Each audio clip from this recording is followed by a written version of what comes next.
as well. Okay. Are they in the room? Yes, I believe everyone online should be coming into the room now, and thank you for those here. So we hear a presentation today from our PhD candidate, Denise, doing research on heritage languages in London. So Denise, looking forward to hearing your presentation and to discuss with you. Thanks very much. Hello to everyone online and hello to you guys in the room. Most people know what I'm about, but I will kind of give a bit of a summary for Mehmet. And for anyone online that doesn't know, that I am really interested in heritage languages, African heritage languages in London. However, for the paper that I'm talking about today, it was a survey administered to African parents in the UK.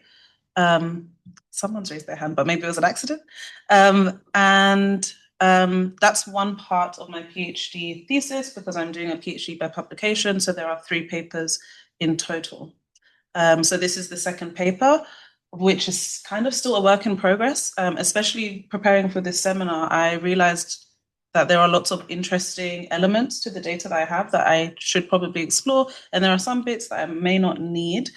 So this is more me testing how well I know the data. So if you have any questions, that's great. Please do ask me. I want to go to the next slide. So I'm just going to move this. Okay, some animation.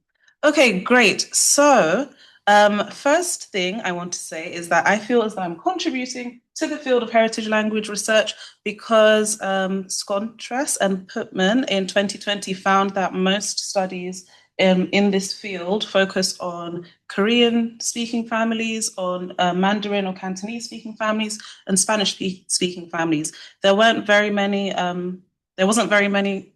papers focusing on African families specifically.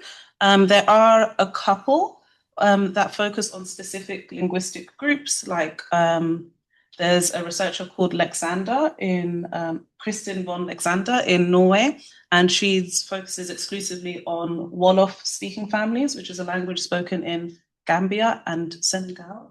And that's in Norway. But the 2 papers I want to bring to your attention, the first one is by Sarah Abdullahi and Li Wei in 2021. So they focused on Somali families in Britain. And basically, they found that the younger generation, who were most likely born in Britain, they preferred to use English rather than Somali. And this actually had an impact on how well they could communicate with their grandparents or with the older generation. And the older generation feared that this kind of links to like loss of their identity. And in response to that, so there was a response to that, there are lots of community initiatives that have been organized in order to maintain Somali as a heritage language for British-born Somalis, right? And second paper, and if I'm not mistaken, these are like the only 2 papers in the UK focusing specifically on African heritage languages. So Adekumi Olatunji also did a study in 2023 of Yoruba-speaking families. So Yoruba is predominantly spoken in Nigeria. And she found that the parents kind of had a laissez-faire approach to maintaining their heritage languages. So children would kind of hear bits. There wasn't an explicit family language policy. And this meant that the second generation, so the British-born Nigerian Yoruba children had receptive abilities in Yoruba somewhat, but weren't able to say much in Yoruba, which obviously has an impact for intergenerational language transmission. The parents were economic migrants, and they also thought of language through sort of like, can this get me a job? Can my children speaking Yoruba help them in any way in a financial sense, which was interesting. But she did note that there was a kind of shift in parental language attitudes for the Yoruba speaking families.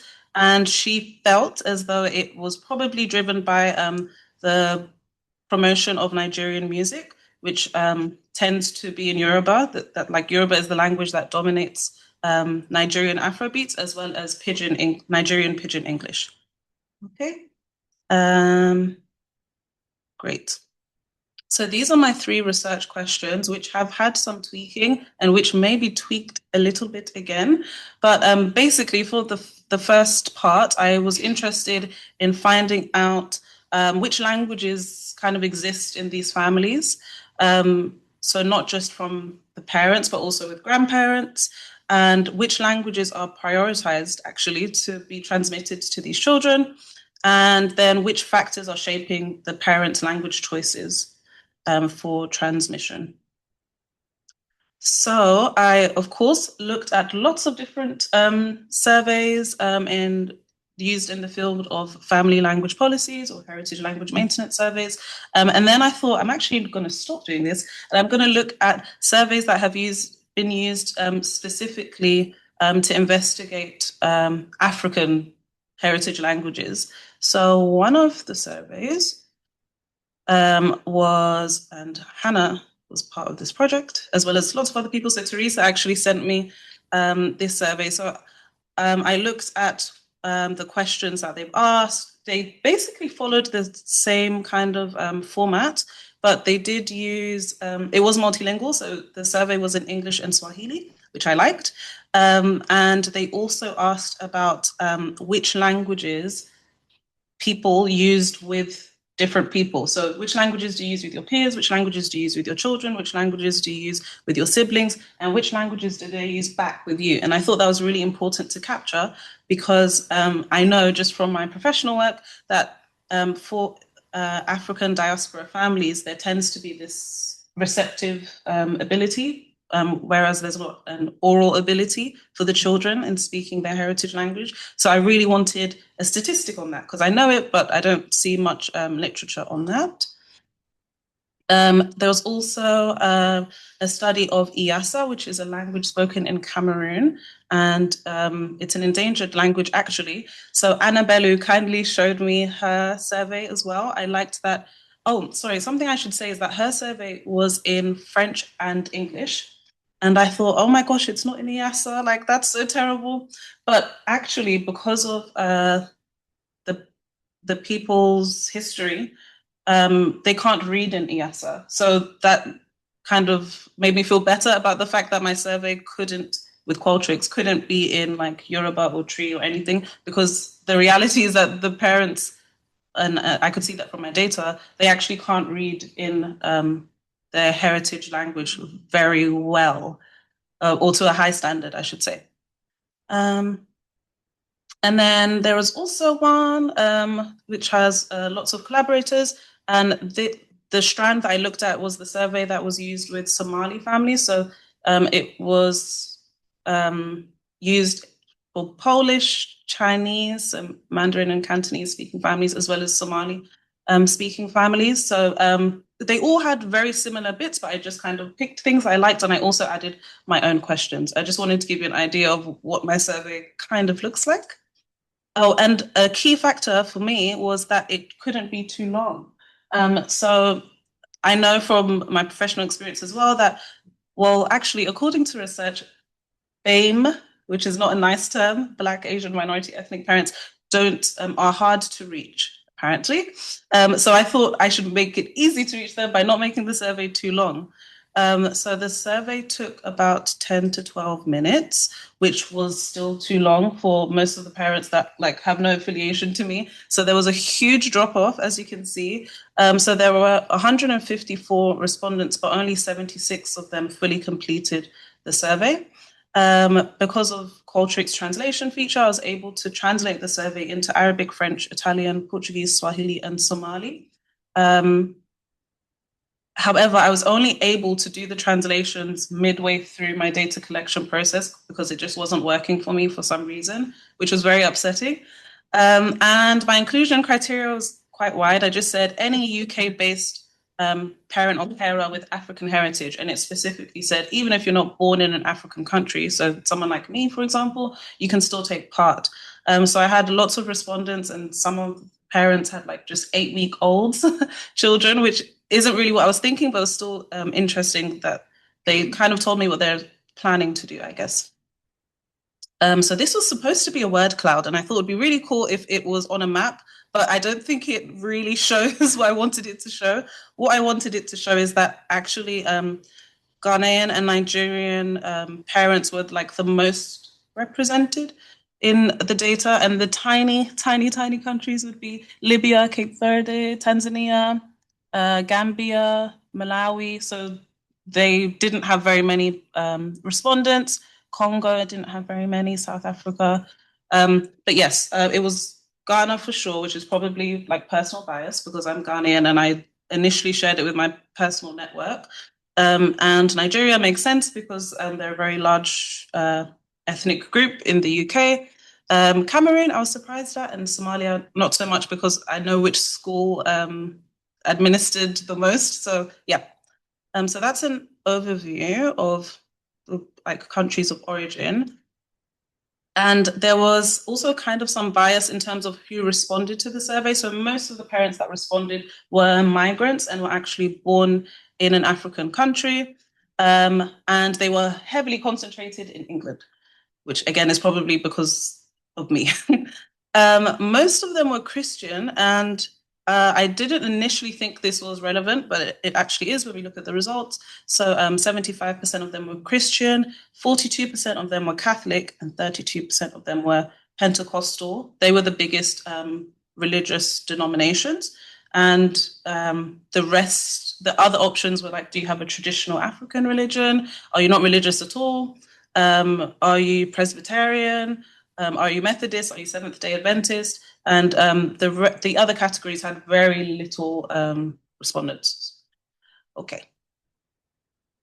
Okay, so back to research question 1, which I really wanted to understand, like, which languages exist in UK-based African families? So the parents born in Africa actually had very multilingual repertoires. So specifically, I noticed this with my East African parents. They had, in my sample, they had at least 4 languages that they could speak. Yeah, so speaking is a key point. However, for whether they were born in Africa or born in the UK, they had very little, or they rated themselves as not being able to write or read in an African language. So the options were not at all, a little, mostly, confidently, always fluently. So I should have flipped these bullet points around, but none of the parents rated their children as being highly competent in being able to read or write in an African language. And I will need to triple check this, which is why it's not in the presentation, but I believe it's 86% of the children speak English back to their parents, even if their parents speak to them in English and Swahili or English and Yoruba, or if their parents just speak to them in Yoruba, the children are still responding back in English. Okay, so yes, okay, I'll stop there and I'll give my discussion points later. Okay, so I've kind of answered this. I went ahead of myself. But something that was interesting to me that I've put in here was that a large majority of the parents, so 88% of the parents, actually said that they value transmitting their language to their child or children. And I am a bit confused about this because it's not reflected in the languages that their children use with them. So portion, so 29% of them said that they consistently ensure that their child learns their heritage language. But as you'll see on the next slide, this isn't done through heritage language schooling for folks that aren't their own. But I don't know if there's a gap between what they believe and what they practice. I mean, I think that's what it is because they say that this is a great thing, it's really important, it's part of their identity. These are the words that kept coming up, but it just doesn't translate into what they do with their children. Okay, sorry for the busy side. I should have put some animations on here. And then the factors that actually shape the parents' language choices. So of the parents that responded to this question, 51% of them had experienced some kind of physical punishment, being verbally ridiculed. Their parents were fined if they were caught speaking their native or an indigenous African language at school. And I believe that this has an impact in how they view their language, because if they've been punished for it, then I don't know what kind of value they will have attached to that language. And then institutionally, so this is the percentage I was talking about earlier. So 93% of the respondents said that they aren't able to get to heritage language school for their child. So that means that their language isn't on offer, or it's too far, or it's too expensive, or the level that their child needs is not available. They also said that this was particularly for the British-born generation, that they found that their school was a barrier to their maintenance. So I've got some quotes here. This mother said, "I started speaking Luganda to my child at the time she was born. When she started nursery at the age of 3 years, she couldn't express herself properly in English. After 3 weeks in the nursery, the teacher called us for a meeting and said our child needed speech and language therapy. We strongly disagreed and focused on teaching our child English to prove that teacher wrong, and we did. We never got to see the therapist. That is how I lost the momentum of teaching my child Luganda." So I can imagine in this parent's mind that she did the right thing. And there are lots of issues here. So, for example, 3 weeks is a bit early to kind of assess and to determine that a child needs a speech and language therapist. We know when children begin nursery that there are lots of reasons why they may not be communicating properly. But what does properly mean at 3 years old? She might have just been shy. It might have just been overwhelming for her. But yes, these are the kinds of issues. And I haven't spoken about this today, but I had focus groups as well to kind of build on the data. And lots of the parents would actually say to me, "But you don't speak Tree and you're absolutely fine. You're doing a PhD." And I think that's the issue, is that it looks like things are good. It looks like there's no harm done, right? Especially if you're achieving things. But we know as linguists that this isn't a great thing. We want languages to keep growing. Just another example. So another parent said, "I used to speak African language fluently till about 8 or 9, but the UK teachers told my parents it would impact my school progress." So this is a British-born African parent, and she only speaks English with her children, and her children speak English to her. Okay. Another thing I wanted to talk about was kind of additional factors such as the social-cultural factors. So I found that most of the parents were Catholic, and in Catholic churches, it was very unlikely that their service would be in anything except English. Some of them said Latin. But in the Pentecostal churches, they often had worship multilingually. Parents would tell me that their preacher would go off in whichever language that they spoke. So there was space for that. And another thing was that in Pentecostal churches, they often had a Sunday school. And in the Sunday school, children were hearing at least worship music or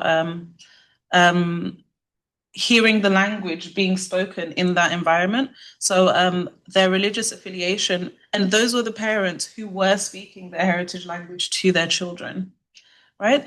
As well as just parents that had the desire to continue passing their languages down. Most of the time it would be probably parents like me who missed out on the opportunity and maybe had a partner from the same language background, and they'd encourage their partner to pass the language down. I'm just checking Something I do want to say is that, of course, these are all self-reported, and I do feel like the people that would respond to my 10 to 12 minute survey would be people that have some kind of feeling about languages. So they'd either feel hard done by and they wish they learned their heritage language. There was lots of blame in the open text responses, with British-born parents blaming their parents, saying they did us a disservice. I wish I could. Lots of comments about sort of having a fragmented identity, so not quite feeling Somali, for example, but also not quite feeling British, and they attribute this to their parents.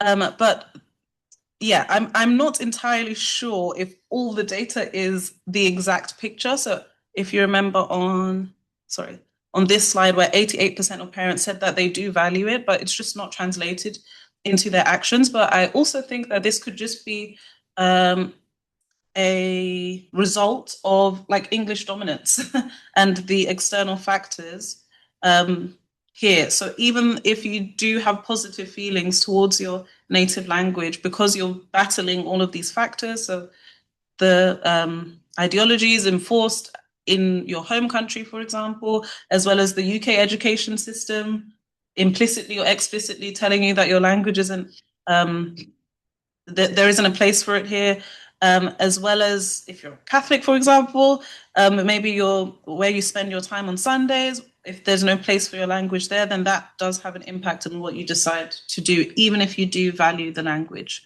supposedly. Okay. So yes, so that's my first key point. So what I think I found from my studies that English dominance persists despite the parental commitment, colonial ideologies that are still lurking, and educational policies can then shape that heritage language shift. I don't know if I spoke much about that, but lots of the parents, the British-born parents, did mention that they could speak their heritage language, or their parents used to speak to them in an African indigenous language, and then there was a shift once they began starting at school, which is quite common, a common finding.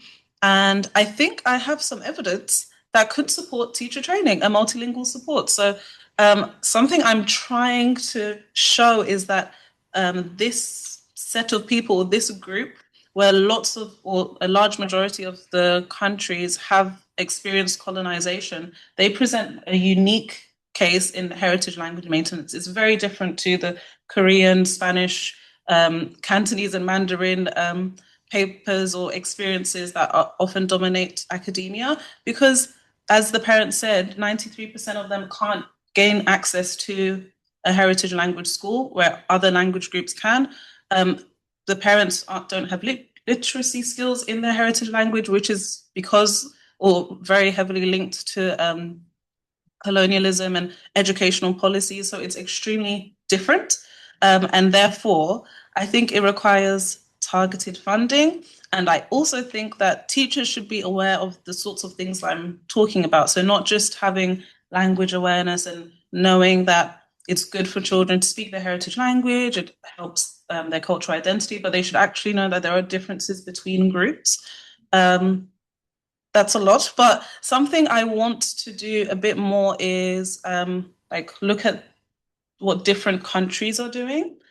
So a lot of well, not a lot, but the parents from Libya and Algeria have quite positive experiences with passing their language down, but the language tends to be Arabic, which I think to me, has a high status, which is of course very different to languages more commonly found in like sub-Saharan Africa. But then even in East Africa, so the parents that could speak Swahili, for example, I felt like they had a different language attitude to the parents in maybe West Africa, for example. But I need to kind of look at this more closely. And again, to me, Swahili has a higher status because at least it can be studied, like at SOAS. Yes, okay, sorry, I've gone on a tangent. Any questions at all? Just stand up for a moment to make sure they can hear me online. So if you're online and you have a question, you can put it in the chat or use the raise hand feature, and I'll let you unmute yourself. But we'll start here. Does anyone have questions for Denise? I do. I have 4 questions and 2 comments. So have you saved them or sing them out? Let's start with 2 of them. Thanks as ever for a very thought-provoking presentation, and it's always so invigorating to see this groundbreaking research and that it's important research and that you're expanding the field. So two of them are methodological about, as an explained about multilingual surveys, but maybe I'll park that. Just one clarification question was more.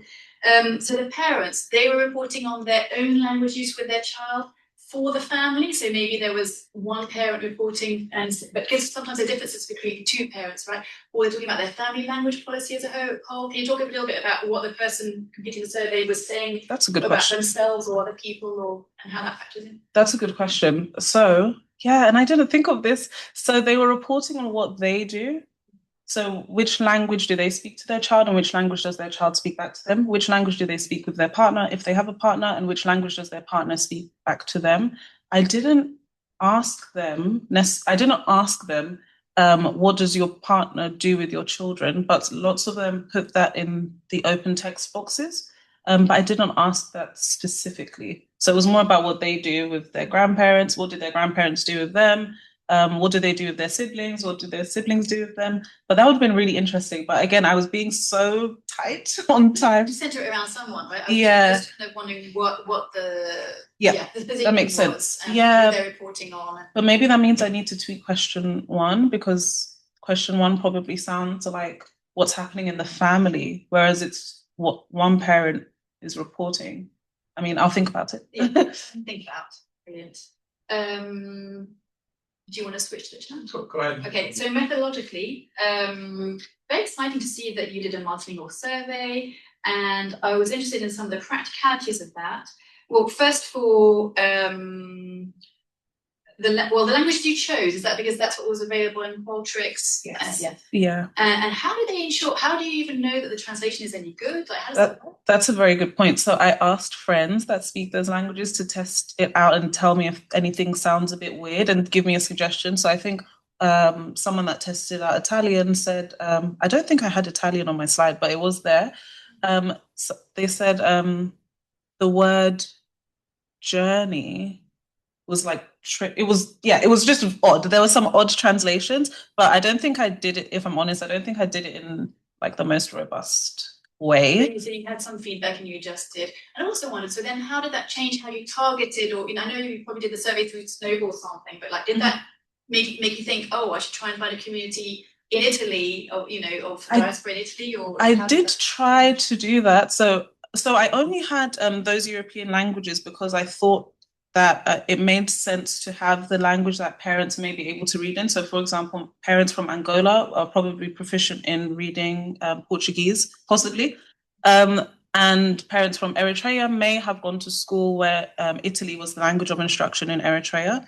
So I did try to go to specific I don't think it yielded many results because it was just a cold email, but I did try to, for my Arabic, my surveys in Arabic or surveys in Somali, I did go to community, grassroots community initiatives, but I just think they didn't respond, to be honest. I think I got the most from possibly social media, as well as the schools that were involved in my first paper. I think they just administered it to parents. Most of the parents responded to the survey just using English, which I wasn't expecting. Because even if your survey is in whatever language and that's fixed, people might feel comfortable, and depends whether or not you highlight that or not. In the instruction, the instruction could be in English, but you could still say you can always mix it in whatever language you like. Yeah, that's true. And when I did the focus group, a lot of the parents said they actually didn't. They had a conversation with their child, so an older adult child would be reading the questions to them and then explaining it further if they could speak the heritage language, and parents would clarify questions in Yoruba. So it wasn't done in the way that I expected it to be done. So even though they wanted to just do it in English, they were having a multilingual experience in accessing the survey, which, I'm not sure how else that could have been done, because that parent specifically that I'm talking about cannot read in Yoruba, and she can have conversations in English, but maybe it's the mental load of going through all those questions in English and it's not her strongest language. So it felt easier to just chat with her child informally and multilingually about the questions, and then her child filled it in and handed it back to the school. That's really interesting. Yeah. Thanks. I think those were all my methods questions. Okay. Maybe we'll go to this one person. We got a hand raised online, so I'll unmute there. And Zinga Sata, if you'd like to unmute yourself and ask your question. Thank you. Can you hear me? Yes. Okay. I just wanted to say, I worked for many years as a health visitor with families with children under 5. And one of the things that I'm an African from the Caribbean, and obviously we've lost totally our language and our culture, which obviously people are trying to reclaim. And what I noticed in my work, because I would always encourage my African sisters and brothers to teach their children their language, because in my opinion, if you're not passing on your ancestral heritage to your children, you're actually doing your people a disservice. But in many of the families that were from France, Asian communities, etc., they would always have their TV and other things like that in their language, so that was in the home with their children. So in a way, and the things that you were saying earlier about the teachers, part of what we were always taught was that children should learn the familial language first, because when they get to school, they'll pick up English. Yeah. And the society as a whole, they will pick up English.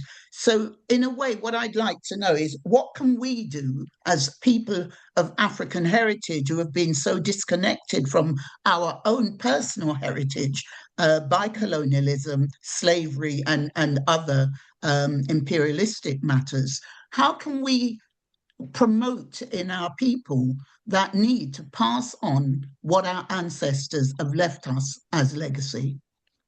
Thank you. Good question. Thank you so much. That is a very good question. So the way that I'm doing it is through things like this. So raising awareness. So I actually rarely, in this academic year, I rarely give academic presentations. I also give these presentations in a very accessible way in schools. So to parents, especially as early as possible.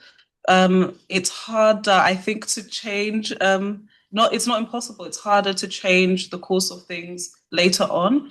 So I'm really involved in lots of early years groups, and they are constantly asking me for presentations or just papers that kind of back up what we're saying, which is that there's nothing wrong with passing your heritage language down. In fact, it's really important. It supports your child's cultural identity, as well as, so something that the Somali linguistic group does very well is they are very responsive, and they have a lot of community organizations in order to maintain the languages, not just the Somali group, but that's the one that springs to mind because of the paper I read on the train. But yes, so I think that we should, and there are also lots of growing examples of like multilingual books, multilingual games in African languages. So I think we should pay attention to that, support such initiatives, and make use of what's already out there. So even on YouTube, for example, I play 1 to 10 in Swahili to my nephew, and I think he's actually getting it, which is good. So he's better than me. So just look for the resources that are out there and promote them, because if one person knows and they pass it on, especially through social media, then I think that could help. That's my quick answer. I think multilingualism research as well need to be promoting all languages. I studied an MA in linguistics, linguistics, taught MA, in which I don't remember any of the examples of multilingualism being, either in terms of heritage language as about African languages, because the research wasn't there, but also just in terms of language use in the real world. I remember Maya Scotton and the conversation in Kenya between a bus driver, etc. That's a classic example, the English and Swahili code switching, and that's it. Yeah. Which is it's a common thing. So decolonizing the curriculum when you teach about multilingualism and things like that is also a responsibility of scholars who aren't necessarily researching heritage language acquisition. Absolutely. So try not to add to the invisibilization. Something little that I do, and I guess maybe in your job as a health visitor, I believe you said, so on forms, on like drop down menus where you have languages possible, like it just check, does this have any African language at all? And if it doesn't, add them in, because that increases the visibility. The visibility is not just for you, but it's also for parents to feel like, wow, this setting knows of my language. That's important.